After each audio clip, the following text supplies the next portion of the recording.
နေညိုညိုလမ်းနဲ့ဆွေးများမလို့ကျုပ်တို့ရဲ့ရွာလေးကတချင်တွေဆိုချိန်တန်ပြီဆိုစပါးကင်များမဲဆိုအိမ်ပြန်ချိန်ဆိုစနီးကြောလေးကကြိုနေညိုညို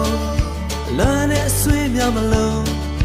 ကျုပ်တို့ရဲ့ရွာလေးကတချင်တွေဆိုချိန်တန်ပြီဆိုစပါးကင်များမဲဆိုအိမ်ပြန်ချိန်ဆိုစနီးကြောလေးကကြိုကျုပ်တို့ရဲ့ရွာလေးငြိမ်းချမ်းတဲ့ရွာလေးလာပါလာပါအားလုံးတို့ဖိတ်ခေါ်နေ